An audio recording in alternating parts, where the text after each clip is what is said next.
তোমাকে স্মরণ করলাম বন্ধু, একটা নেকি তুমি আমাকে ধার দিবানি। বন্ধু বলবে সৌকান সৌকান, দূর হয়ে যাও দূর হয়ে যাও, খবরদার এই মহাসারের ময়দানে আর একবার তুমি আমাকে বন্ধু বলে পরিচয় দিবা না। আল্লাহু আকবার। কত বিভীষিকাময় দিন হবে, কত কঠিন দিন হবে, খেয়াল করেন। লিকুল্লি ইমরিইম মিনহুম, এমন একটা দিন আসবে যেই দিন মানুষগুলো যার যার চিন্তায় মগ্ন হয়ে যাবে। কেউ কারো দেওয়ার সময় থাকবে না, কারো বিষয়ে ভাবার চিন্তা থাকবে না। লাআল্লাকা তাজিদু মান ইউতিকা হাসানা, একটা নেকির জন্য ভিক্ষা করতে থাকবে, তালাশ করতে থাকবে। তালাশ করতে করতে বন্ধু যখন ফেল হয়ে যাবে, বন্ধুর দিকে তাকা বলবে, বন্ধু তোমার জন্য কত অন্যায় কাজ করলাম, আজকে আমার এই বিপদের মুহূর্তে একটা নেকি তুমি দিলা না। বোঝা হয়ে গেছে মাহশরের ময়দানে কোনো বন্ধু আর কাজে লাগবে না। দেখতে দেখতে নিজের আপন ভাইয়ের দিকে নজর চলে যাবে। ডাক দিবে, আখি, হে আমার পানের ভাই, হে আমার পেটের ভাইকে ডাক দিয়ে বলবে, ভাই আমার সুখের জন্য তুমি না কত কষ্ট করেছো ভাই, আমি তোমার ছোট ভাই ছিলাম ভাই। আবার লেখাপড়া করার জন্য তুমি নিজে দিনকে দিন রাতকে রাত পরিশ্রম করেছো, রিক্সা চালাইছো, আমি তোমার সেই ভাই। আমি একটু কেমনে সুখে থাকি সারাদিন সেই চিন্তায় ছিল ভাই। ও ভাই, আমি তোমার সেই ভাই, আজকে একটা নেকির জন্য অভাবে পড়ে গেছি। আল্লাহ আমাকে বলেছেন এই কঠিন মুসিবত থেকে একটা নেকি যদি কেউ আমাকে দান করে, তো আল্লাহ আমাকে বিপদ থেকে হেফাজত করবে। আল্লাহু আকবার। তাই আমি বড় আশা নিয়ে তোমার কাছে আসলাম ভাই, একটা নেকি তুমি আমাকে ভিক্ষা দাও। ভাই বলবে, সুকান সুকান, দূর হয়ে যা, সাবধান, মাহশরের ময়দানে দ্বিতীয়বার তুমি আমাকে ভাই বলে পরিচয় দিবে না। তার জন্য কি করে খেয়াল করেন বন্ধু আমার, আমি খুব শর্টে বলতেছি। এ আমার বন্ধু, আমার বাবাজি, আমার বান্দা দৌড়াইতে থাকবি, আরে আপন ভাই কাজে লাগলো না, তাহলে কে কাজে লাগবে? নজরে পড়ে যাবে নিজের বাপজানের দিকে, নিজের পিতার দিকে নজরে পড়ে যাবে। আব্বাকে ডাক দিবে, আব্বা খেয়াল করো বাবা, আমি তোমার ছেলে, আমি তোমার ছেলে, তুমি আমার সুখের জন্য জীবনকে তুমি বিপন্ন করে দিয়েছ। বাবা আমি তো তোমার সেই সন্তান যাকে সুখে রাখার জন্য ভালো একটা স্যান্ডেল কেন নাই, সেরা জুতা পরেছো আর আমাকে নতুন স্যান্ডেল পরাইছো। এই পৃথিবীতে একমাত্র বাপ চায় তার ছেলে তার চাইতে বড় কিছু হোক, কথা ঠিক কিনা? আপন ভাই চাই আমার ভাই সুখী হোক, বড় হোক, কিন্তু আমার সাথে একটু হলে কম হোক, কথা ঠিক কিনা বলেন? একমাত্র বাচ্চা আমি বিয়ে পাস করেছি, আমার ছেলে যেন এমএ পাস করে, গর্বের সাথে বলে, কথা ঠিক কিনা? ওই বাপ ডাক দিয়ে বলবে, আব্বা আমি তো তোমার সেই ছেলে, যেই ছেলের জন্য দিনের পর দিন না খেয়ে ট্রাকে কাজ করেছিলে বাবা, আমি তোমার সেই ছেলে, যেই ছেলের সুখের জন্য তোমার জীবনটাকে নষ্ট করে দিয়েছিলে বাবা। ঔষধ না কিনে ঔষধের টাকা দিয়ে পরীক্ষার ফি দিয়েছিলাম বাবা, আমি তোমার সেই সন্তান, আজকে একটা নেকির জন্য এতিম হয়ে গেছি বাবা, যদি আমাকে একটা নেকি তুমি আমাকে দান করো। আল্লাহ বলছেন নেকিটা আল্লাহ গ্রহণ করে নিবে আর আমাকে কঠিন ময়দান থেকে হেফাজত করে জান্নাতের মেহমান বানায় দিবে। বাবা বলবেন, সুকান সুকান সুকান, দূর হয়ে যাও, সাবধান, দ্বিতীয়বার এই মাহশরের ময়দানে, হাসরের ময়দানে শুধু আমাকে বাবা বলে পরিচয় দিবে না। নিজের বাবা অস্বীকার করে বলবি, কেমন পরিস্থিতি হবে একটু খেয়াল করে শোনেন।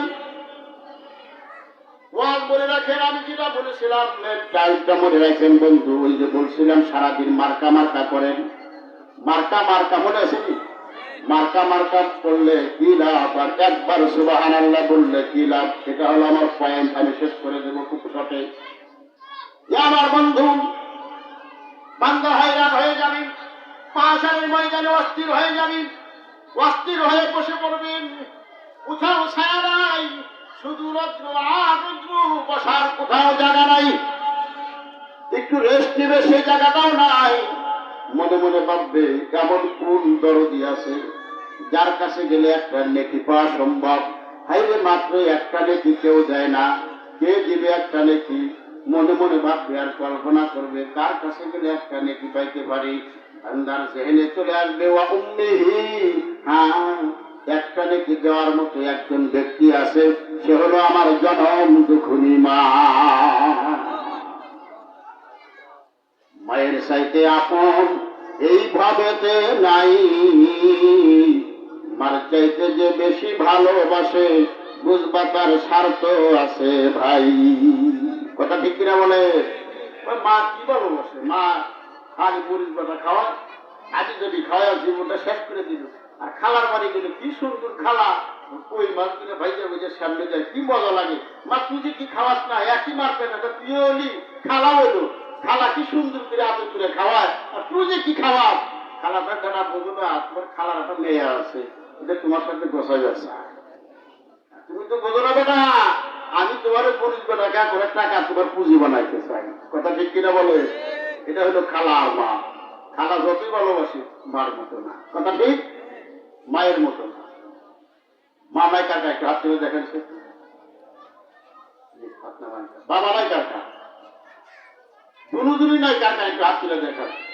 না অনেক মানুষ নেই, আল্লাহ কবুল করেন, এদেরকে জান্নাতি করুন, বলে আমিন। হে আমার বন্ধু, পয়গম্বরে কিবরিয়া বলেন মা এমন নিয়ামত, যে লোকটা মাকে বলে জান্নাত কামাইতে পারলো না। মিশকাত শরীফের হাদিসের মধ্যে আছেন হযরত আবু তুফলি রাদিয়াল্লাহু তাআলা আনহু পয়গম্বরে কিবরিয়াকে বলেন, পয়গম্বর হুমাল জান্নাতুকা ওয়া হুমান নার, হুজুর আপনার কাছে জান্নাতটা জানতে চাই হুজুর। মা হক্কাল ওয়ালিদাইন, হুজুর কতটুকুন ভালোবাসলে, কতটুকুন আদর করলে, কতটুকুন মার সেবা করলে হক আদায় হয়। পয়গম্বরে কিবরিয়া বলেন তা আমার জানা নাই, আমি যতটুকুন জানি তা হলো হুমাল জান্নাতুকা ওয়া হুমান নার, মা হলো তোমার জান্নাত, মা হলো তোমার জাহান্নাম। তুমি এবার বুঝে নিও কতটুকুন ভালোবাসবা। পয়গম্বরে কিবরিয়া সাহাবীদেরকে নিয়ে বসে গল্প করতেছেন, এমন সময় একজন বৃদ্ধা মহিলা আসলেন। বৃদ্ধা মহিলা এসে টুকটুক করে রাসূলের সামনে চলে আসলেন। পয়গম্বরে কিবরিয়া সাহাবীদেরকে বললেন, তোমরা একটু চলে যাও, আমার একটু কথা বলতে দাও। দীর্ঘ সময় মহিলার সাথে কথা বললেন, আদবের সহিত কথা বললেন। আদবের সহিত কথা বলেই খুব নরম ভাবে বসাইলেন। অনেক সময় কথা বলেই অনেক সময় পরে আবার উটের উপর চড়ায় দিয়ে তাকে রাস্তায় আগায় দিলেন, এবং যত দূর দেখা যায় তাকায় তাকায় রইলেন মহিলার দিকে। বন্ধুরা আমার, সাহাবীগণ জিজ্ঞেস করলেন, কে ইয়া রাসূলুল্লাহ ইয়া হাবিবাল্লাহ, আপনার কাছে জিজ্ঞাসা, আপনার মতো মানুষ, এত নিয়ামতপূর্ণ মানুষ, এত দামি মানুষ, দুনিয়ার একজন জীর্ণ শীর্ণ মহিলার কাছে আপনি নত হয়ে গেলেন, আপনি নিজেকে নিস্তেজ করে দিলেন, মনে হয় যেন আপনি তার কাছে অসহায়। হুজুরও জানতে চাই, এই মহিলাটাকে যার কাছে আপনি নিজেকে এত সমর্পণ করে দিলেন। পয়গম্বরে কিবরিয়া দুই চোখের পানি সারিয়ে দিয়ে বলে, আমার সাহাবীগণ ভালো করে শোনো, এই মহিলার কোন মহিলা নাম জানুনি, আমি জন্মের পরে আমি আমার বাবার চেহারা খারাপ দেখি। আমার বাবা কালো ছিল না বর্ষা ছিল জানিবেন, আমার বাবা হাত খাটা লোক ছিল না নাম বালক ছিল, আমার জানা বাবা জানা নাই, সেই জানে বাবা কেউ।